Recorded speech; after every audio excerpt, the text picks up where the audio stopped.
Bonjour à tous la famille OM, bienvenue pour le JT Actu de l'Olympique de Marseille de ce lundi 10 mars, après un week-end gâché hein, dès le samedi soir après cette défaite imprévisible face à Lens où toutes les données statistiques donnaient l'OM victorieux, on va dire, sur un match qui devait être normalement facile.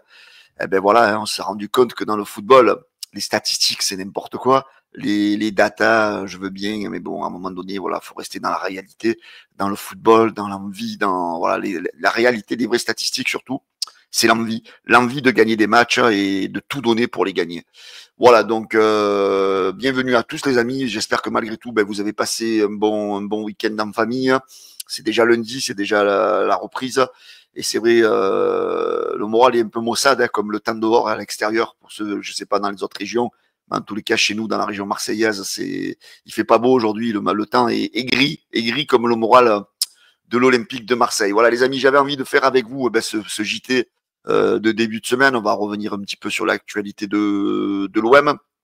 En tous les cas, avant de commencer, je voulais vous remercier les amis, hein. Vous êtes de plus en plus à regarder mes vidéos. Je vous en remercie grandement. En tous les cas, pour ceux qui ne me connaissaient pas, les amis, n'oubliez pas de vous abonner hein, à la chaîne YouTube du canal Olympien. Voilà, il n'y a pas que des vidéos, il y a aussi des émissions, il y a des lives, il y a des débriefs, voilà, il y a plein de choses. Donc voilà, suivez l'actualité via YouTube.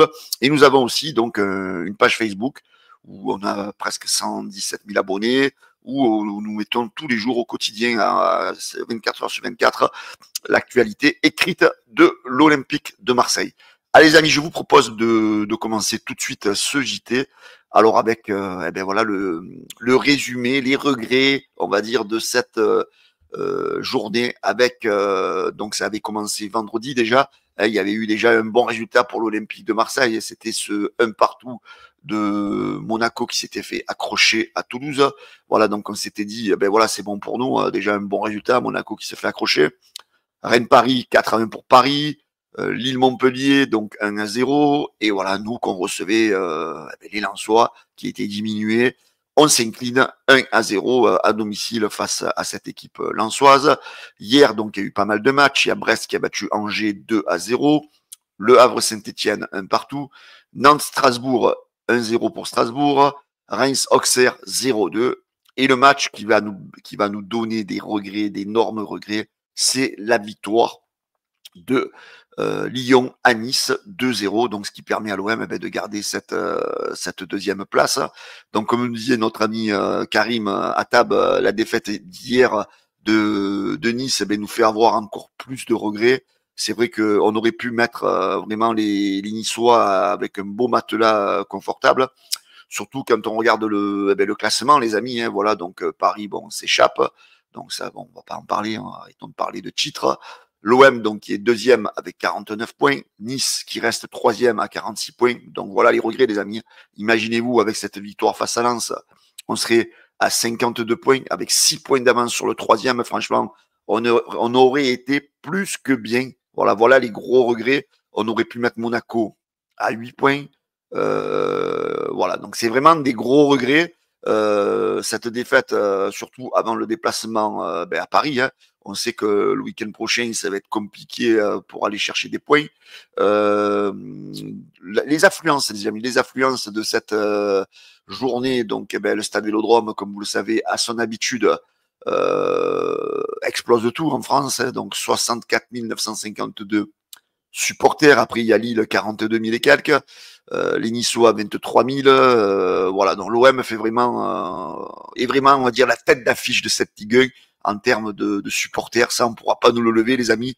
On est vraiment le leader et la capitale du football en France.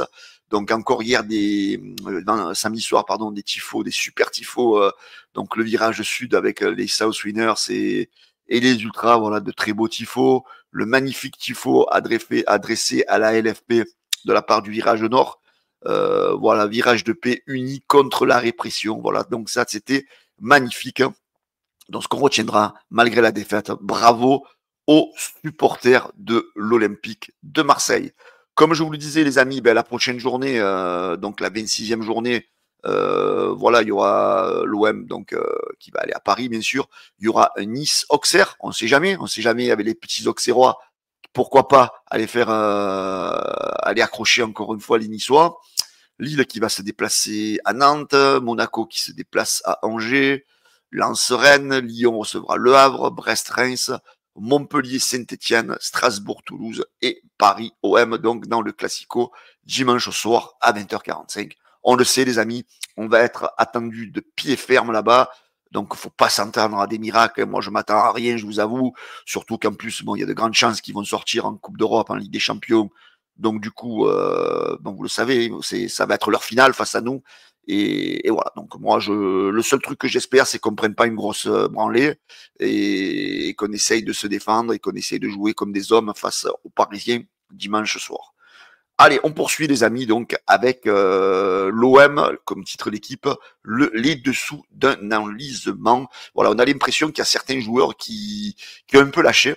Donc comme il est dit, Roberto De Zerbi dans l'équipe attend plus d'implication et de personnalité de ses joueurs, notamment a priori Mason Greenwood et Luis Enrique, le technicien italien estime a priori que les deux joueurs ne se donnent pas à fond à l'entraînement. Voilà pourquoi il les a peut-être punis face à Lens, qui n'ont pas joué tous les deux sur la première mi-temps. Mais bon, même la prestation surtout de Greenwood a été depuis quelques matchs très mauvaise, on va dire. On va pas se le cacher. On reconnaît pas le Mason Greenwood du début de saison. Le point de rupture n'est pas encore a priori arrivé entre Greenwood et Luis Enrique avec Roberto De Zerbi, mais parfois leur comportement agace le coach italien. A priori, la veille, comme le dit Massi Diazone, la veille de la réception de Lens a été marquée par de vives remontrances du coach à Greenwood et à Enrique à l'entraînement. Voilà, donc chose que franchement, alors moi je soutiens le coach sur ça. Tu es à l'Olympique de Marseille, tu es là pour te donner à fond, tu es salarié, tu as un salaire. Et c'est vrai que peut-être certains se prennent un peu à leurs aises.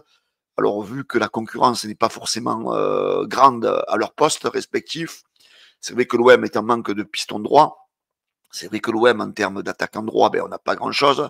Et c'est vrai que peut-être ces deux jeunes sont en train de se reposer sur le début de saison tonitruante qu'ils ont fait et se permettre peut-être de moins travailler. Donc voilà, moi je cautionne, je sais pas vous, mais je cautionne pour que Roberto De Zerbi agisse ainsi. Ensuite, on poursuit donc sûrement pour démontrer à ces jeunes-là, face à ce manque d'investissement, Roberto De Zerbi n'hésite pas à souligner à son contraste l'exemplarité des joueurs cadres, on va dire, hein, de Rabiot, de Hochberg, de Léo Balerdi, de Valentin Rongier, de Neil Maupay. Voilà, et donc il n'avait pas eu peur aussi de Zerbi à l'époque, avec Wai, avec Brassier, avec Koné.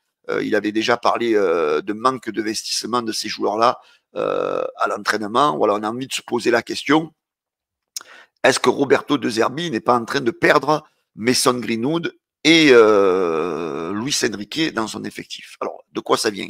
Alors, est-ce qu'ils se plaignent d'un travail peut-être trop intense à l'entraînement? Est-ce qu'ils se plaignent peut-être du système de jeu? Peut-être est-ce que les joueurs ne sont pas trop bridés par le coach, parce qu'on sait qu'il a son système en tête, on sait que voilà, ben, il y a des dépassements qu'ils ne peuvent pas faire, il y a peut-être des choses sur lesquelles ils se sentent un peu restreints. Et est-ce que ça commence peut-être à les agacer, surtout quelqu'un comme Mason Greenwood, des questions que l'on peut éventuellement se poser. Voilà, c'est vrai qu'on sent un petit peu dans cette quasiment dernier tiers de saison, on sent un petit peu un Roberto De Zerbi un petit peu, on va dire, agacé. D'ailleurs, on l'a trouvé a priori assez énervé lors de la conférence de presse d'après-match où De Zerbi a failli prendre l'initiative d'aller lui-même dans les couloirs pour se plaindre a priori d'une musique qu'avaient mis les joueurs lensois pour fêter leur joie. Donc c'est vrai qu'il était un petit peu, on va dire, en dehors de ses gonds et commence peut-être un petit peu à s'agacer donc de la difficulté de cette fin de championnat. Alors hier sur le canal Olympien, je vous ai posé une question pour ceux qui nous suivent aussi sur Facebook. Est-ce que vous pensez que peut-être le système de Roberto De Zerbi commence à être connu par toutes les équipes, on commence à être peut-être à devenir trop prévisible? Et donc je vous ai demandé, est-ce que vous pensez pas que De Zerbi doit peut-être soit changer de système, soit avoir des plans B? Et donc vous avez répondu en grosse majorité. Vous êtes 67% des supporters donc à penser que Roberto De Zerbi doit changer de système, que son système devient peut-être obsolète, que son système devient à être un petit peu trop prévisible. C'est vrai que quand il n'y a qu'un système, ben, tes adversaires commencent à te connaître. Donc, est-ce qu'il ne faut pas varier? Vous êtes 25% de supporters à avoir dit il faut qu'il ait d'autres plans, qu'il ait d'autres plans de jeu. Et vous êtes 8% à dire non, non, il faut qu'il conserve. Voilà, on voit que quand même dans la majorité des supporters, on commence un petit peu à s'agacer. Alors, peut-être pourquoi s'agace-t-on? Surtout par la façon de jouer de l'Olympique de Marseille, c'est-à-dire cette possession stérile. C'est vrai que c'est pas beau à voir, hein, on est tous d'accord sur ça, mais jusqu'à présent, les gars, c'est vrai que comptablement, ben, l'OM gagne des points, et l'OM monte au classement, et c'est vrai que quand tout va, à la limite, on n'a même pas envie d'en discuter. Mais là, c'est vrai que voilà, si ça commence en plus à ne plus aller, c'est vrai que cette possession de balle à perdre du temps, et je te donne, et je te rends, et je te donne, et on va pas vers l'avant, et quand on est devant, on n'ose pas frapper. C'est vrai que quelque part, on se pose des questions. Voilà, donc on fait confiance au coach, c'est lui le coach, c'est lui qui a cette mission de mener l'OM sur le podium. Donc voilà, on espère que ça va marcher. Ou alors, est-ce qu'il va changer des choses sur sur ce dernier tiers de championnat? Voilà, la suite nous le dira. En tous les cas, malgré tout, les amis, ben, on voit que les supporters du virage n'ont pas sifflé les joueurs. Malgré tout, ils ont encouragé l'équipe après la défaite à Lens. Surtout, eh ben, les encourager avant ce déplacement à Paris, où la fin de saison, eh ben, elle s'annonce très compliquée pour l'Olympique de Marseille. Donc c'est vrai qu'à Paris, ben, nous les supporters, c'est vrai qu'on aimerait que notre équipe fasse cet exploit, mais voilà, si on est un peu objectif, on se dit que ça va être compliqué. Comme je vous le disais auparavant, un peu vu le contexte, où dans la semaine, il risque de sortir en Ligue des Champions face à Liverpool. Donc on risque d'être un petit peu ben, l'équipe qui arrive au mauvais moment. Hein, et voilà, on sait qu'ils vont vouloir se venger devant leurs supporters. Et voilà, nous, notre mission, ça sera ben, de ne pas prendre de tollé, je crois. Mais allez, on ne sait jamais sur un malentendu. Bon, je suis très, très réservé sur ça. Je pense que beaucoup de supporters le sont aussi. Mais voilà, donc malgré tout, les supporters du Vélodrome ont encouragé, malgré la défaite, les joueurs de l'OM. Le calendrier, les amis, le calendrier de fin de saison, regardez, on me l'a donné là, donc sur un tableau. Donc le 9 mars, bon, c'est passé, on a perdu. Donc si on va jusqu'à la fin de la saison, bon, on voit que malgré tout, toutes les équipes ont quand même des calendriers assez compliqués.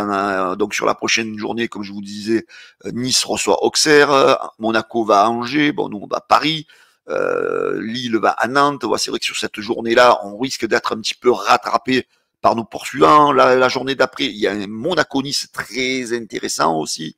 Après, il y a un Reims-Marseille. Voilà, normalement, ben, voilà, c'est des matchs que tu dois aller prendre des 3 points qui seraient très importants.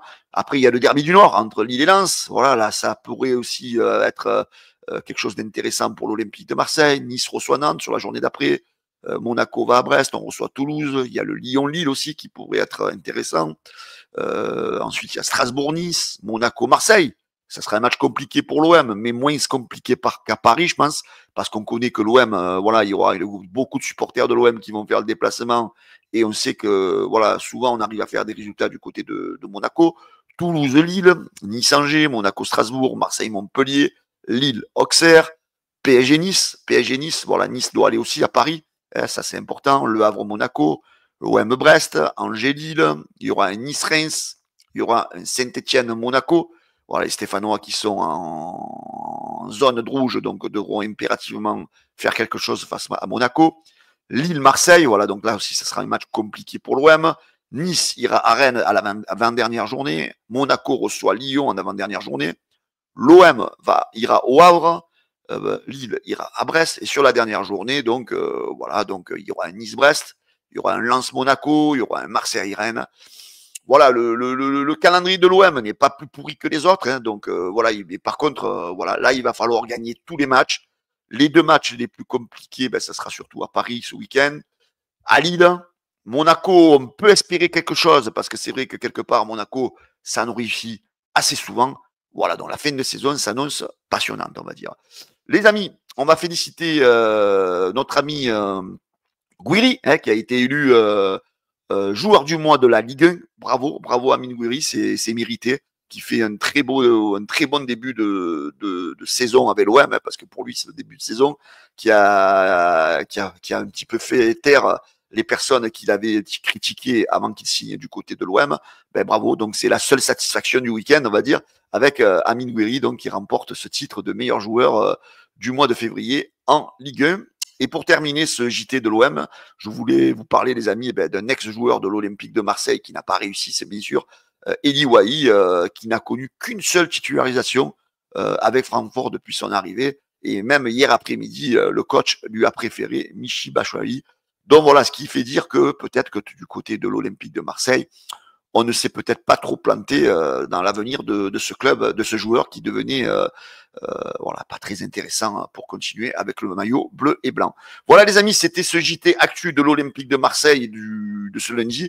J'espère que ça vous a plu. Ben, j'attends vos avis sur les différentes actualités que je viens de vous traiter. En tous les cas, les amis, ben, merci de mettre le petit pouce bleu afin de faire monter le JT dans le référencement de YouTube.